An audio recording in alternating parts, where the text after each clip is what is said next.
Dua orang perampok secara tega memperkosa SPG mobil berinisial N di Cibubur, Jakarta Timur. Adapun peristiwa nahas ini terjadi pada Sabtu 10 Juni 2023.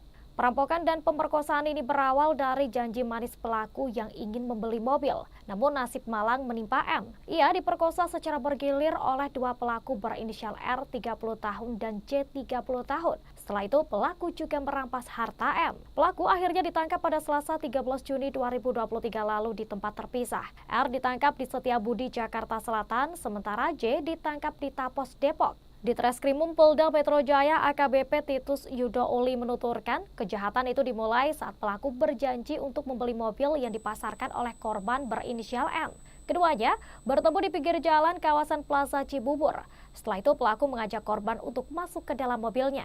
Korban pun tanpa ragu masuk ke mobil yang dikendarai oleh R. Saat itu korban tidak melihat pelaku J yang bersembunyi di balik jok belakang. Di tengah jalan, R memberhentikan mobilnya untuk berpura-pura ke toilet. Korban pun ditinggalkan di dalam mobil. Pelaku J lalu keluar dari jok mobil belakang dan menutup mata serta menyekap korban. Keduanya pun memperkosa korban di dalam mobil secara bergantian. Pelaku melakukan perbuatan keji itu di ruang bagian belakang mobil.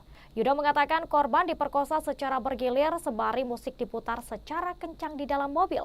Korban yang dalam keadaan muka penuh lakban kemudian diturunkan di kebun kosong di daerah Kemang, Bogor, Jawa Barat. Sebelum menurunkan korban, pelaku mengambil barang berharga yakni handphone, tas, uang tunai, jam tangan, dan juga meminta paksa nomor PIN ATM korban. Korban pun akhirnya meminta pertolongan warga setempat dan setelah itu korban melaporkan kejadian ini ke kepolisian sektor Jati Sampurna, Bekasi. Saat ini kata Yudo korban sedang berkonsultasi dengan psikolog sebagai proses rehabilitasi. Dan berdasarkan keterangan pelaku, Yudo berujar motif kejahatan tersebut dilandasi alasan kebutuhan ekonomi. Kedua pelaku sedang membutuhkan uang. Keduanya mengaku menggunakan harta rampasan tersebut untuk memenuhi kebutuhan sehari-hari, sebab mereka tidak memiliki pekerjaan tetap dan harus menghidupi keluarganya. Sementara terkait motif pemerkosaan masih didalami oleh pihak kepolisian.